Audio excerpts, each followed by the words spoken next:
Thank you so much for choosing to take a closer look at our Regenerative Nutrition program.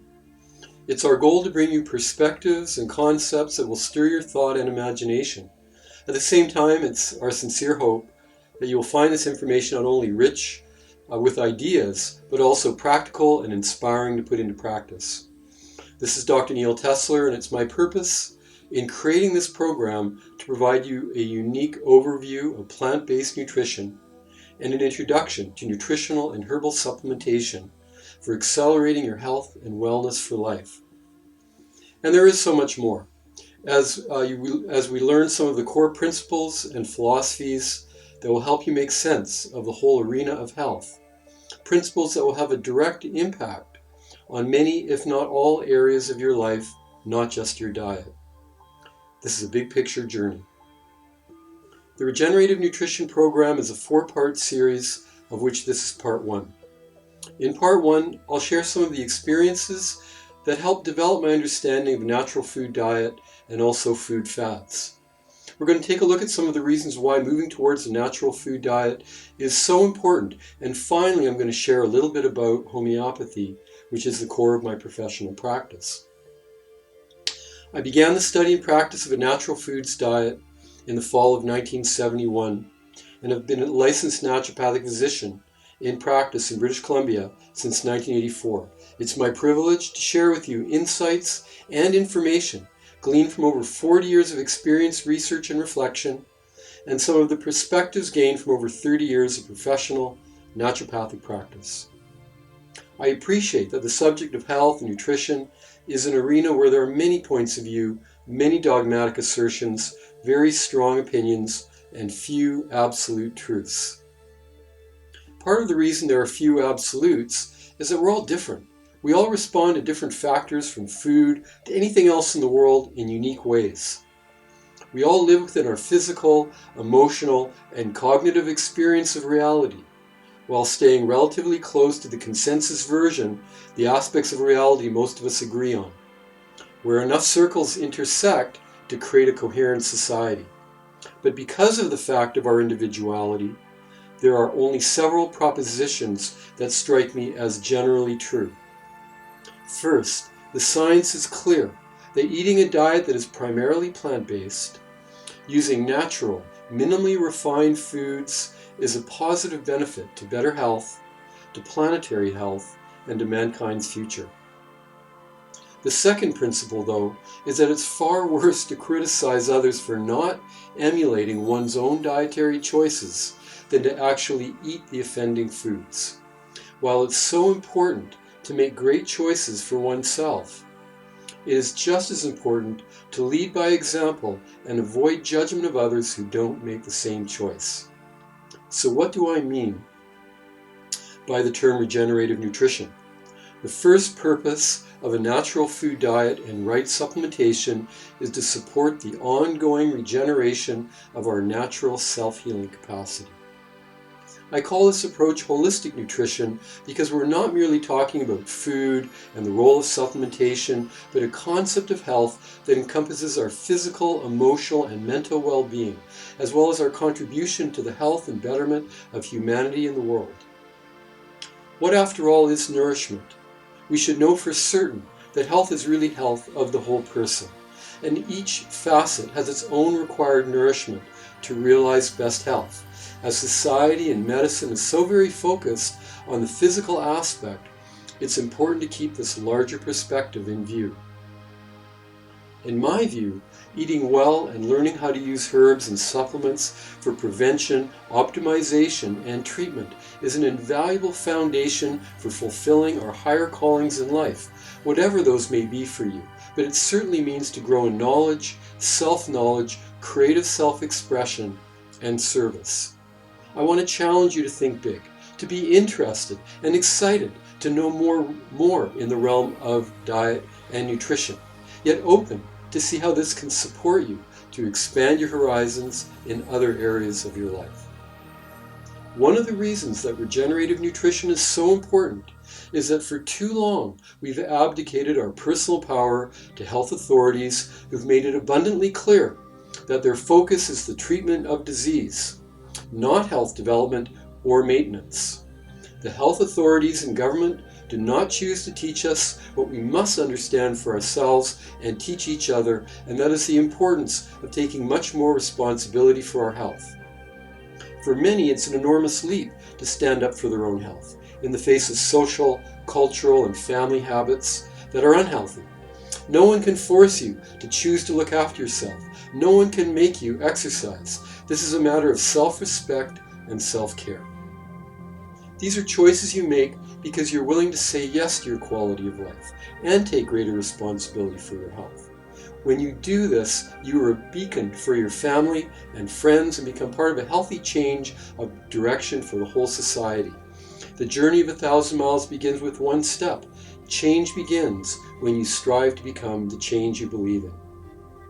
Take a look at the rise of diabetes rates, the rising costs of healthcare. So many other charts could be added, displaying the remarkable explosion of obesity and the drag that this creates on the healthcare system.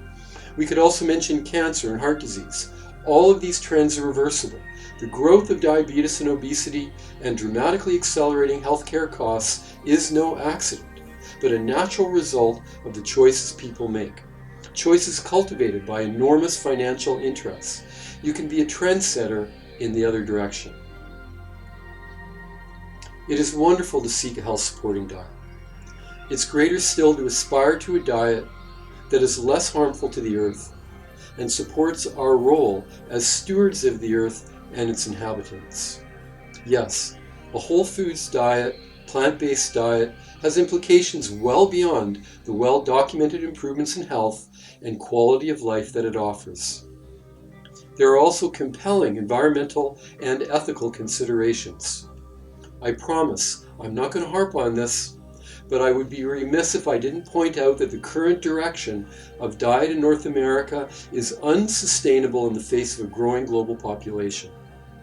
Modern industrial animal husbandry is an enormous drain on land, water, and food resources. For example, 8 ounces of beef can require 25,000 liters of water.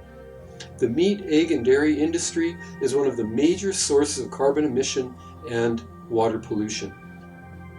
Industrial fishing is causing the steady destruction of a multitude of fish species in ocean floor environments, which are torn up in the process of strip mining for fish. Moreover, the ethical dilemma posed by the shocking cruelty of the modern meat, egg, and dairy industry, graphically presented in many films and books, should be carefully considered by everyone seeking to make a positive contribution in the world. The simple act of turning towards a diet that is primarily plant-based is itself an enormous and deeply meaningful contribution to the present and future of life on Earth. We cannot truly grow as a species as long as we turn our backs on the moral consequences of our choices, both as individuals and as a culture. Among the people I came to know in the early years of my exploration of the world of natural food, most seemed to be involved with either macrobiotics, a Japanese system of natural food and natural health teachings, or raw foods. The photos are of 2 of the most influential teachers of that era, Viktoras Kulvinskas, whose book Survival in the 21st Century was the manual of the raw food movement of the mid-70s, and Michio Kushi, the major teacher of macrobiotic principles in the United States during that era and beyond. The interesting part is that these dietary systems were diametrically opposite from each other. For the macrobiotics, raw food was right off the program. Everything had to be cooked or fermented. The value of fermented foods and avoiding dairy products was probably the one and only thing that they agreed on. What I found was that they had in common a kind of religious zeal about their food practices. The raw food people created interesting and lovely food, and while I appreciated their commitment to a truly natural food diet, I really loved whole grains and cooked food. It felt grounding and right for me, and I wasn't willing to embrace a doctrine that discarded this. When it came to macrobiotics, I was attracted to the Oriental tastes and to their philosophy of balance. Everything was about yin and yang. Generally, raw foods were a no-no, too yin. Everything had to be cooked or pickled. Yes, I learned a lot about food from the macrobiotics. Eating according to one's climatic zone was one of their principles. I also enjoyed learning about seaweed, miso, tahini, which is sesame seed butter, and tamari, which is high-quality Japanese soy sauce, as well as various intriguing Japanese seasonings. Yet their food doctrines were too extreme for me to get wrapped up with, and I noticed that often their austerity was followed by periodic binging on the various foods they were denying themselves, such as sweets or fruits such as oranges, which were apparently too yin and not regional for us Pacific Northwesters, which made me question if their notion of balance was perhaps a little imbalanced. The macrobiotic movement is still fairly strong, but you don't hear much about it these days, whereas the raw food vegan diet has become very popular. This is an exceptionally refined approach to food that has an aura of the exotic, but must be followed with scrupulous care. One of the main arguments in favor of the raw food diet, mainly the value of the raw plant enzymes, has no scientific basis that I've been able to detect, and in fact many nutrients are far more accessible by cooking. Reviewing the scientific literature, we find that raw food vegetarians have low bone mass, tend to have very low weight for their size, increased risk of dental erosion, and B12 deficiency. While excellent for a period of months, especially in cases where detoxification is desirable, it's yet to be seen if this is a supportable choice for long-term best health. Nevertheless, a high proportion of raw food in your diet can be vitalizing and health promoting. In due course, through many experiments and experiences with food in my teens and very early 20s, I came exactly back to the idea of balance, which was for me within the vegetarian context. I learned to pay attention to what felt right for my body, and I learned that this was centered around whole grains, legumes, vegetables, fruits, nuts and seeds, cooked and raw, and organic as feasible.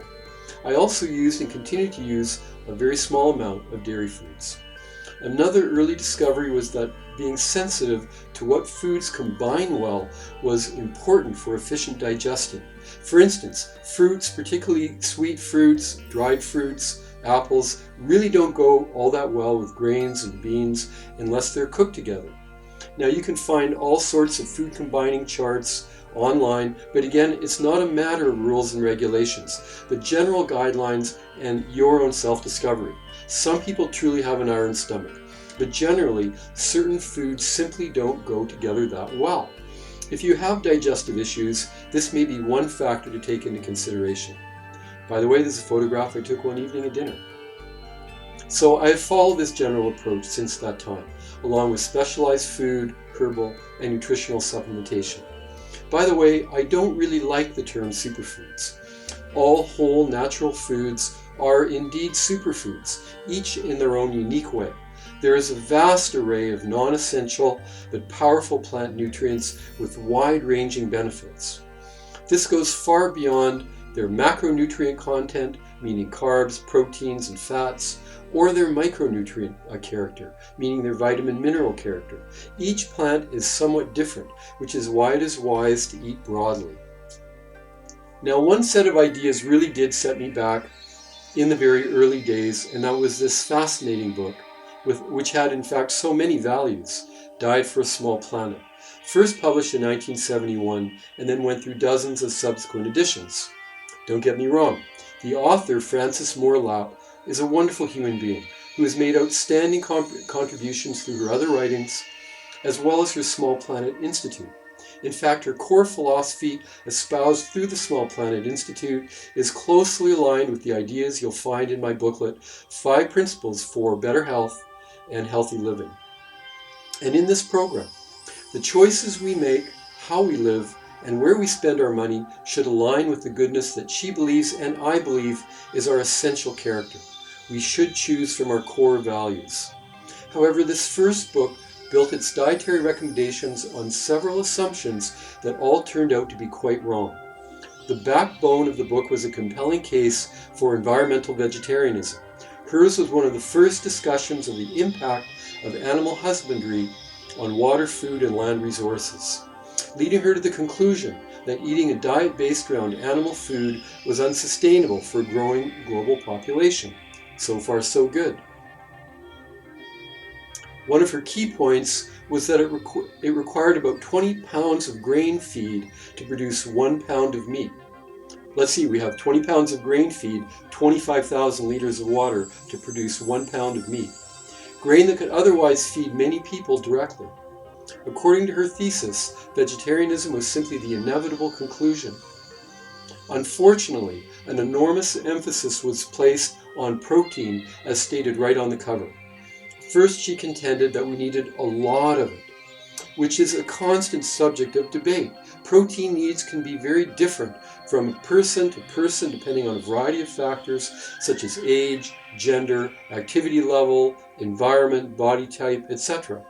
So it tended to reinforce a kind of neurotic fear of not getting enough protein. To this she added another theory, which was that the various essential amino acids, which are the components of proteins, need to be combined in the same meal. This also turned out to be inaccurate. Finally, due to the fact that plant proteins are typically less concentrated as compared to animal food, all of her meal plans involved eating very hearty combinations of grains, nuts, seeds, and beans, and straining the capacity of all but the most robust digestion. As a teenager new to the natural food world, and with my mother breathing down my neck regarding my diet, I attempted to follow her program and recipes, but it didn't take long to realize that stuffing myself to get the prescribed amount of protein day after day was just harming my stomach, and finally I concluded that there was something wrong with the program and I gave it up.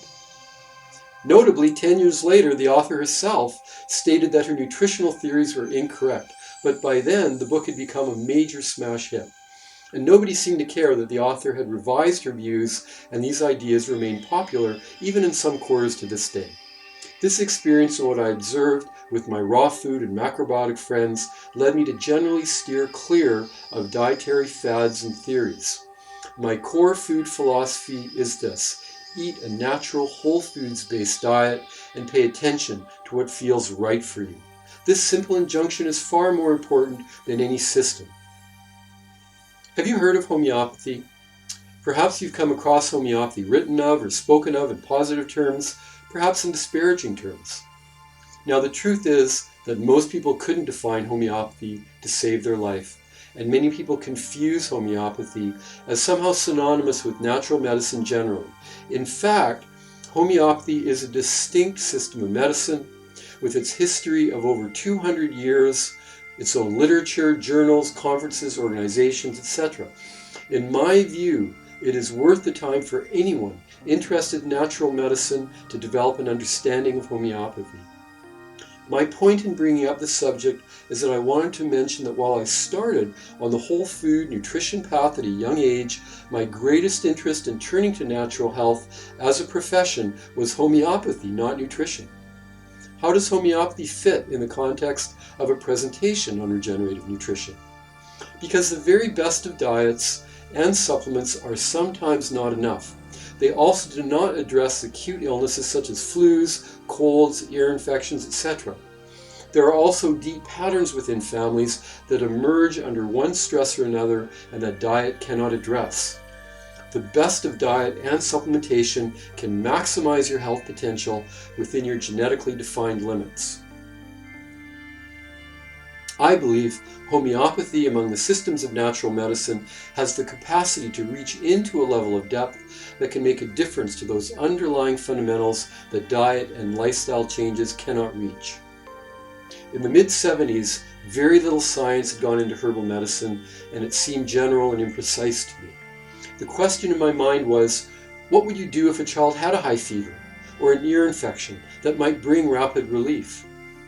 Though there may be interesting answers to that within or outside the realm of modern medicine, I couldn't see an answer through diet or herbs. I found the answer I was seeking and much more within homeopathy. This interest gradually became a fascination and a passion that led to my return to university and to naturopathic college.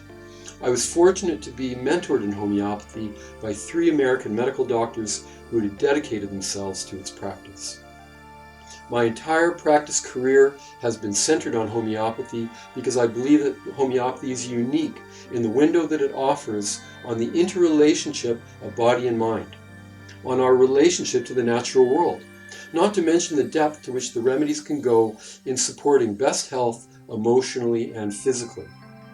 Underlying our physiology, from the world of molecules to the microscopic functional structures of the cell to the major organs themselves, there is a remarkable order that fluently integrates body, mind, and emotions. Its expression is unique to each individual. It's not about disease, but about the state or the condition of the person as a whole, including the subtleties of the individual's unique tendencies of mind and emotions. This is a holistic understanding that in many respects is still ahead of its time.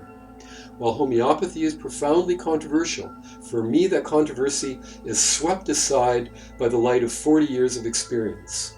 There are deeper roots of illness that cannot be reached with either pharmaceutical drugs or diets or supplements. This is the realm of homeopathy. Now, a word of warning. To make regenerative nutrition part of your life and gain the benefits of better health, more energy, healthier aging, you have to be willing to let go of old patterns that are familiar, familial, and cultural. This requires a spirit of adventure, perhaps a certain amount of self-discipline, a certain amount of bravery, and a strong desire for change.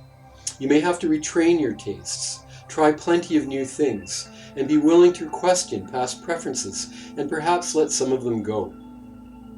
Now we've come to the end of part 1.